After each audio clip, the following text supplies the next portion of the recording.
Hi there and welcome to week 34 of the live stream Guitar Quest lessons. So we are very nearly at the end of book 2, believe it or not. So I'm hoping we'll get through and get that finished today, but we'll see how we get on. So before we get started, a couple of the usual things. So we want to make sure we have our undivided half-an-hour guitar time. So whatever device you're on, if you could turn off other notifications and emails and put your phone on silent, that kind of thing, that's always going to be good and helpful.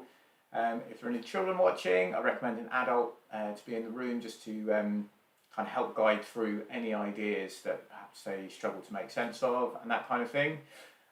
We have the chat function as well, so please feel free to ask any questions that you have and I'll answer them as I go through or possibly save them to the end. We'll see how we go.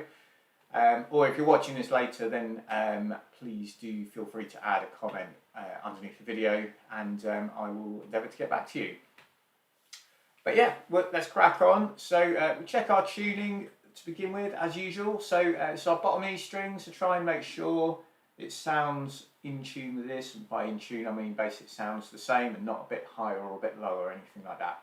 So yeah, here's our bottom E string.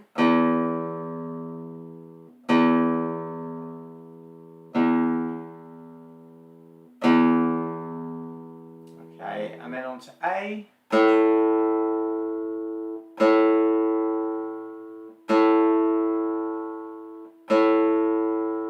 then on to D.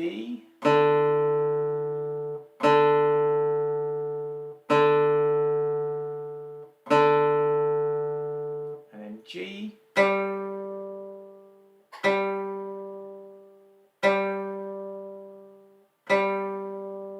then our B string, and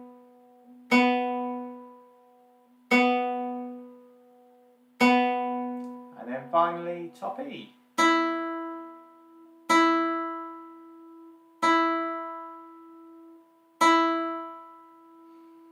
Okay, good stuff. So we are going to be referring to Guitar Quest 2. For anyone that's watching that doesn't know what that is, that's the book that accompanies all these sessions. So if you haven't got it and you want a copy, please email me, or there should be a link in the description, I think, that takes you to a place where you can get hold of a copy as well. So, but yeah, without further ado, we're going to crack on.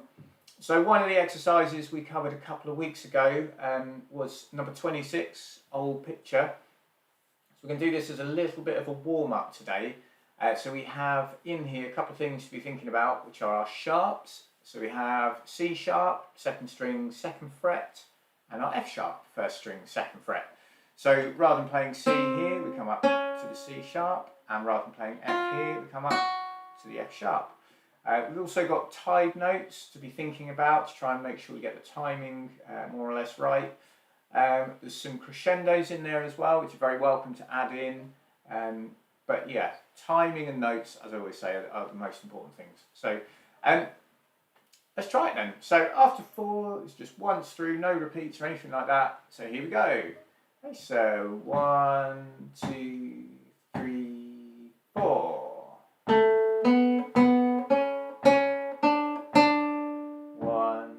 2, 3, 4. 1, 2, 3, 4. 1, 2, 3, 4. 1, 2, 3, 4. 1, 2, 3, 4. 1, 2, rest, rest. Okay, so if that was too fast, please do let me know. We can play it again, go a bit slower. Remember, the backing tracks are all on my YouTube channel, so if you go to my YouTube channel and go to the playlists section, there should be some Guitar Quest 2 backing track, well, there will be a Guitar Quest 2 backing track playlist with all of these in here. Obviously on YouTube you can slow these up and that kind of thing if you find them a bit fast. But anyway, So that's number 26. So last week we covered number 27 as well. So this is just the scale of G major, so relatively straightforward thing. The key thing we were talking about was this idea of key signatures, and whereas everything we've played to date has been just no sharps, no flats, anything like that. So effectively like all the white notes of a keyboard or a piano. But when we see exercise 27, we've got the sharp sign at the beginning, after the treble clef, and before the time signature. And that tells us that all our Fs are played sharp throughout. And it doesn't matter what F crops up, they're just always sharp, unless we're told otherwise. So, number 27 has an F sharp in it. And that's really all we need to know. So, let's give it a go. Remembering our F sharp is first string, second fret. As we play the scale, we want to try and alternate our index and middle fingers on the right hand. So just good technique. So try not to be too heavy on, for example, the index finger and just use that, or just use the middle finger. Try not to use the thumb and that kind of thing. As we progress, we will talk about bringing the thumb into play. And actually, I think number 30 will be starting to use that a bit in conjunction with some higher notes as well. So that's the direction we're going in, and so everything we've been playing so far really has been trying to develop this technique here, which no matter what style you play, I suppose it is associated more with classical playing, but flamenco players use it all the time, and like general acoustic playing would definitely benefit from having that technique to hand, because you'll be able to play these sort of runs of notes more smoothly, I suppose. So. Okay, anyway, I've waffled on enough, so let's go. Exercise 27, G major scale after 4. Okay, so 1, 2, 3, 4.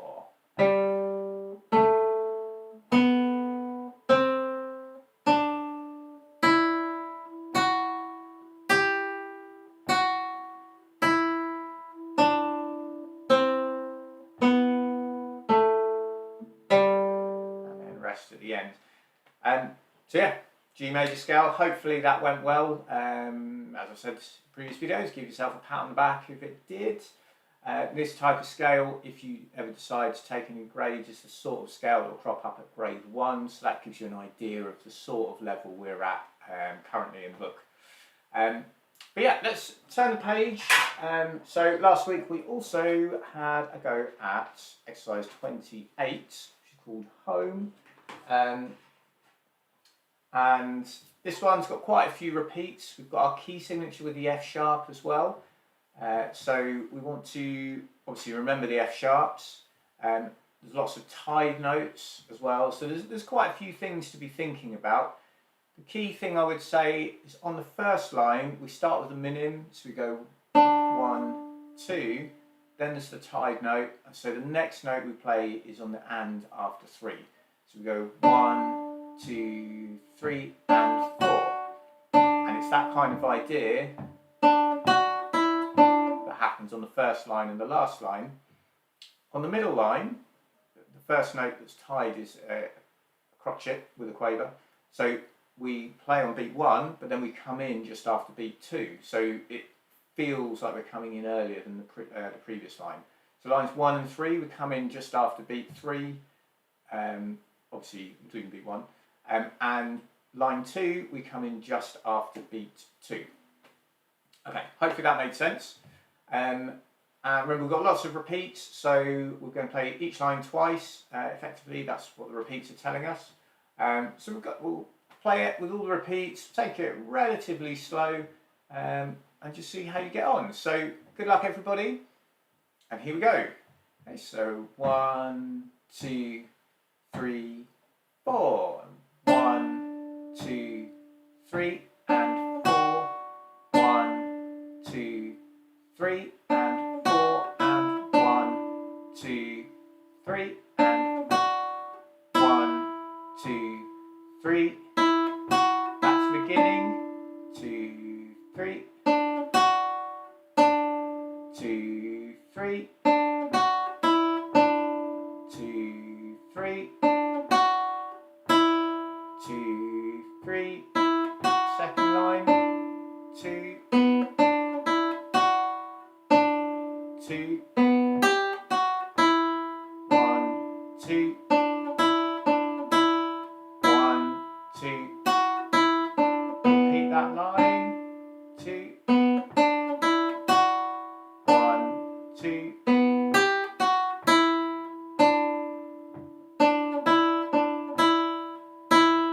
2. Last line. 2, 3. 1, 2, 3. 2, 3. 1, 2, 3. Repeat that line. 3. 1, 2, 3. 2, 3. 2, 3. And we finish on the D. Okay, good. If that went well, please do give yourself a pat on the back. I said we'd go at quite a slow speed, and we actually went faster than I intended. So again, let me know if you want to play it again and go any slower. Otherwise, obviously, there's a backing track available in the playlist I mentioned earlier. This video will also get uploaded to YouTube afterwards, so you can come back onto this part of the video and slow it down a little bit if needed, that kind of thing. So yeah, hopefully that was all okay with everybody. So we're going to move on to the final couple of ideas, final 3 ideas in fact. It's on page 22, and these ideas are included in either exercise 29 or 30. So we'll talk about them as and when we need them. So the first idea that we have, or the first new idea to finish off with, is this high note A. So I'm just going to bring the music up onto the screen so it's clear what I'm talking about, and it's this note here. So it says the high A, this is the first string at the 5th fret, and we're going to use the pinky finger. So this extra text just explains it. So the number 4 before the note tells you to play with your 4th finger or your pinky finger, and remember to keep arching your finger when you play because it's just good technique really. So what I mean by that is try not to, I don't know if you can see this, yeah, try not to allow the finger to sort of just, as it were, slack down with like the pad of the finger, like that. We want to try and stay on the fingertip.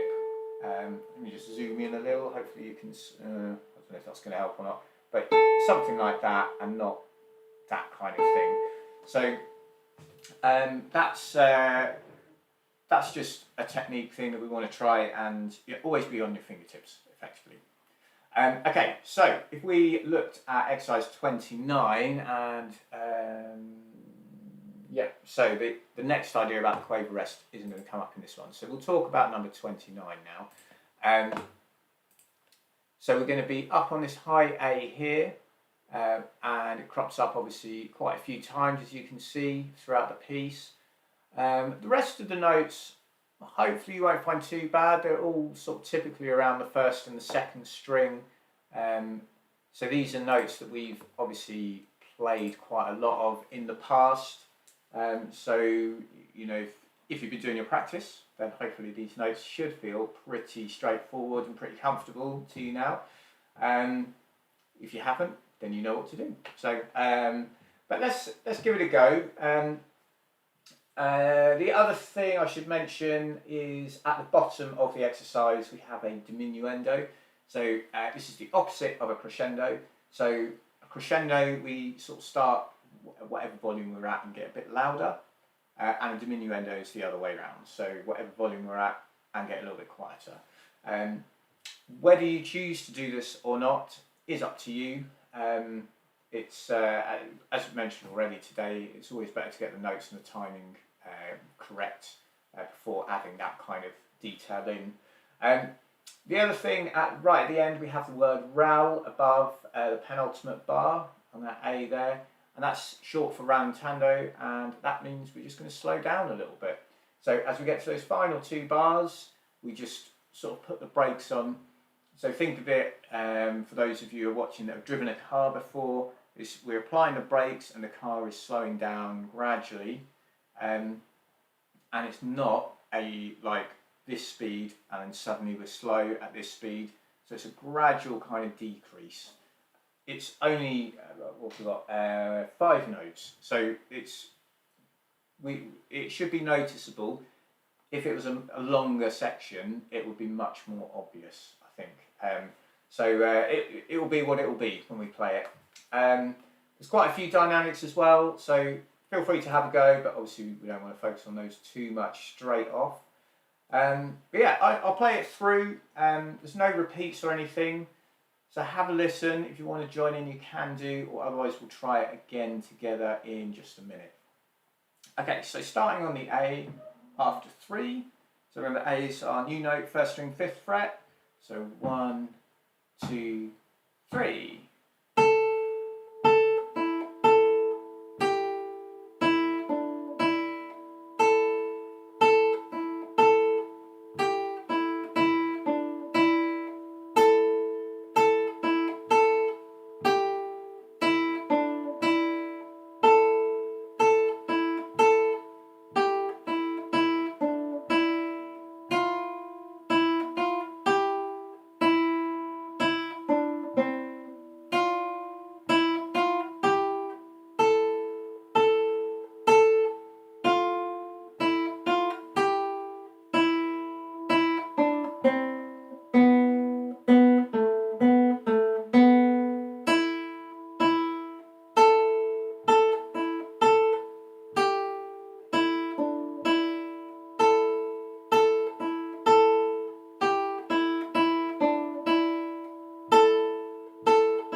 Okay, so that's the tune.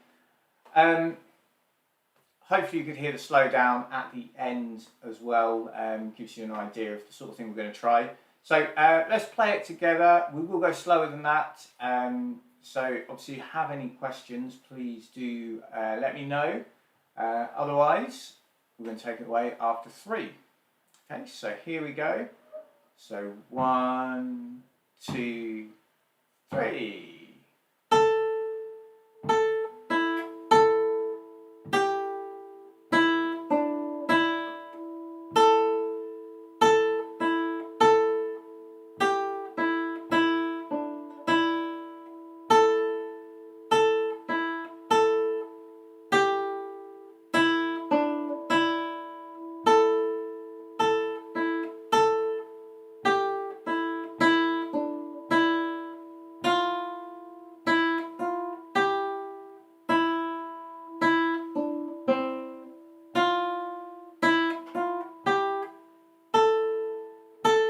Fourth line.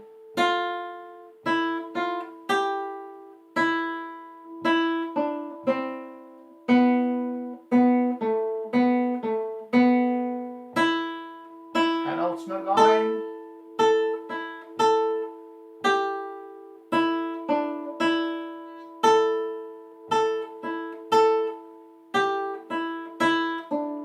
And the last line.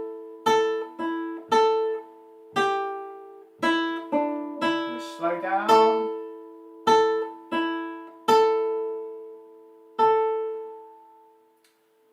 Okay, so that is the tune, number 29. So what I'm going to do is pop the tune on just so you can have a listen. So here we go, and I hope you enjoy it.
Okay, so there we go. I realised my volume was a little bit low right at the start. I don't know if that came across for you guys or not. But anyway, hopefully it was loud enough and clear enough anyway. So, cool. Okay, and we've had a comment saying it's a beautiful tune. So thank you very much, and I hope you enjoy it. Yeah, but also pretty challenging. I suspect with time you'll be okay with it because really there's only one new note in it, but we are jumping up and down the the fretboard and that kind of thing. So yeah, when you know the tune a little bit, you can glance down at your left hand as well, and that will help guide you. And you probably noticed as I was playing it, sometimes I'd look, sometimes I wouldn't. So obviously I'm playing on a live stream, so I kind of want to make sure I get it right. So even though it's only a relatively small jump, I still glance down a couple of times. So good. Okay. So that is number 29. So we are going to move on to number 30, which is the final exercise of the book. Actually, before we do that, there's the other couple of things we need to just consider. So I'm just going to bring the book back up and come back to this page. So these two ideas are going to come up in exercise 30. First one is this little symbol here. This is a quaver rest. So it's a rest that lasts for half a beat, as the name suggests. And then we also have a slide in exercise 30. I'll come to this in a second. So in bar 7, it's got the italics SL and a diagonal line between the F and the F sharp, which means you play an F natural and then slide up to the F sharp. So let's find those in the piece. So for example, here we have a little rest there. And so that's our half beat rest. And if you remember, several weeks back, we talked about how we can have two lines of music. So where the stems are pointing down, we're going to be using our thumb, and where the stems point up, we're going to be using our index and middle fingers. Hence P for thumb, and then the M. The way the program does it, it doesn't put it very close to the note, unfortunately, not without cluttering it anyway. But that's what the M and the I's there are telling us. So yeah, and then we get that rest again. So effectively our timing is 1 and 2 and 3 and 4 and 1 and 2 and 3 and 4 and that tie there just means we want to try and hold that A over the start of the next bar before we change to the G. Hopefully that'll become clear shortly. Then the slide we were talking about in bar 7, so we play the F, and I'll demonstrate this in a second, and then we just move our first finger up a fret whilst maintaining the pressure, and we should hear the note of the F sharp without having to repluck the string. Down here he says notice the curved line. This is called a slur, and we'll go into more detail about that in Guitar Quest 3. It's obviously something maybe to look forward to. I don't know, it depends what you think about it. So let me bring that back. So that slide in bar 7, what we're going to do is, so we play the F, as you can hear. I'm just going to do it again because after that we're going to slide up. If you leave it too long, the energy of the string will sort of dissipate, and the way, if I play it like that and then slide up after, you probably can't hear that. I can just about hear it. So we need to make sure we do it quite quickly, or in time with the music, but not leaving it too long. So this is on beat 2 and, so we're going to go 2 and. So notice I'm plucking the string and then sliding up, but I haven't done anything else with my right hand. So just demonstrate again. And again. And if you find you play it and that note isn't coming out, it might be you're releasing the pressure on this finger here.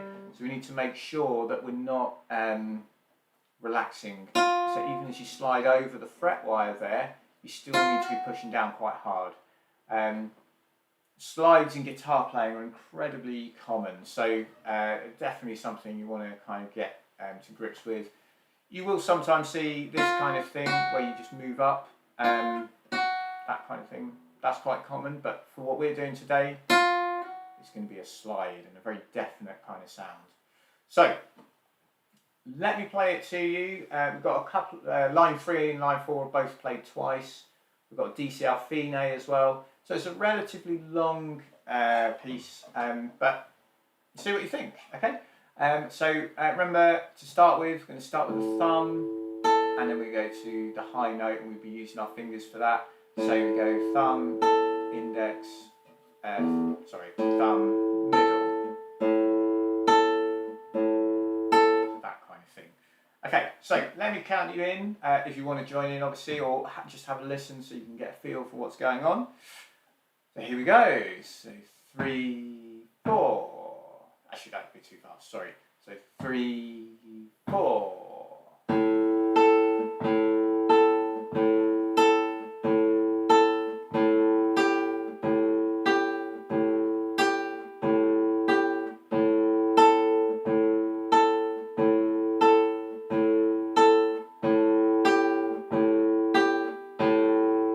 Rest. And third line.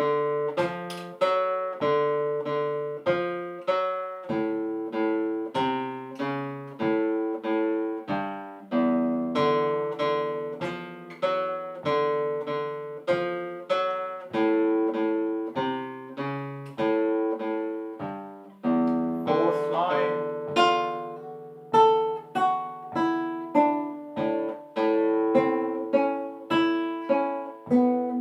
Repeat.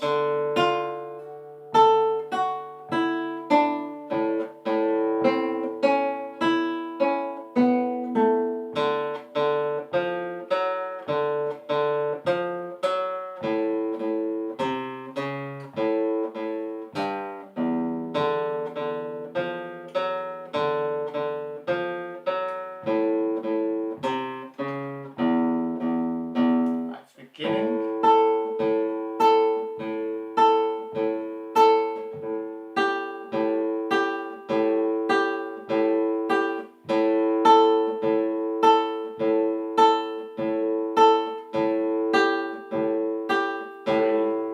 And rest. Okay, so that's the tune. Hopefully it more or less makes sense. Obviously there's a few sharps and things in there. So for example in bar 5 we've got the D, D, F natural, F sharp, a couple of Ds, then we've obviously got the natural sign again, so we're back to the normal or natural F, and then back onto the F sharp. Same kind of idea in the next bar, a couple of A's, C, C sharp, and then we carry on. So yeah, it's watching out for those kind of things. So let me put the tune on, you can have a listen, let me know what you think. So yeah, here we go.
Okay, so that is Guitar Quest 2 done. In theory, at least if you can play it, but I suspect it'll probably need a little bit of practice. So a couple of questions that have come through. I'm just adjusting my screen so I can see them. So, right, you love it and it's going to be very challenging. That's cool. That's, that's good. And do you strum with different fingers there? So, just to be careful on terminology, so strumming is when we're playing chords and we're kind of doing that kind of thing. So when you're striking lots of strings, that's strumming. When we're playing individual notes, that's plucking or sometimes picking, you might call it. So in this particular one, as I mentioned, we're going to start with the thumb when we're playing the bass notes on the first line and the second line, and then so it's thumb, index, thumb, middle, thumb, index, thumb, middle. Well, actually in the book I put thumb, middle, thumb, index, but how you alternate these fingers isn't really that important, just ideally that you do. Then when we come on to so that idea repeats on lines 1 and 2. Then when we come on to the third and on the third line, it's going to be all the thumb.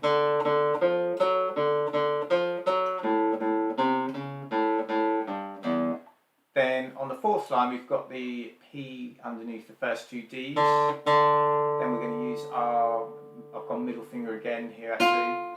So we slide up and then index, middle, index, middle. Same in this bar. So when we're using a combination of thumb and fingers, it's usually the thumb is going to be playing some sort of bass note and the fingers are playing some sort of melody note, and the two sort of sit on top of each other or superimpose on top. So what you don't want to try, what you want to try and avoid doing too much is sort of, for example, if say you had 8 notes a beat, something like that, you just use your thumb or you just use your index and middle fingers. You wouldn't necessarily do that. So it's trying to be sort of as logical as we can about it. But yeah, so I hope that makes sense. And there's lots of sort of right hand fingering suggestions in exercise 30 there. So hopefully that will guide you through. But we will be doing this one again next week, so we can see how you get on. Do let me know. It'd be really interesting to hear. Like, did you find them too hard, or was it a good challenge? Hopefully it's going to be a good challenge and something that you feel you can get to grips with. Even if it takes a few weeks, rather than just feeling disheartened. That's the last thing we want, is to feel disheartened because it feels too challenging at this stage. But I feel like it should be okay for where we're at, considering we're at the end of Guitar Quest 2. So, as I said, we'll have to finish up there for today. Things to work on. I think next week we'll do exercise 28 as a bit of a warm-up. And we've got... sorry, I'm just looking at my notes I've made and I've missed a number out. So anyway, so we'll do 28 as a warm-up. And then we're going to obviously go over 29 and 30 because they're the new ones we've covered today. And then after that, we'll probably just pick a few exercises at random and go over those, just covering the sort of the various different ideas that we've talked about in the book. So if you want to make any suggestions, just at the start of the session next week, just say, could we please try this one or whatever, or email me during the week or something like that. That's fine. Otherwise, I will just make a few suggestions. So next week we'll basically conclude what we're doing with Guitar Quest 2, unless there's any demand from anyone watching to say, please could we go over this for another week or whatever. So yeah, hope that makes sense. If you enjoyed the lesson, please do give it a thumbs up. So yeah, our next one is the 28th of November. Usual time, 6:15 UK time, 10:15 Pacific time. And I think that's pretty much it. So, have a wonderful weekend, everybody, and I look forward to seeing you next Thursday. All right, take care then. Bye-bye.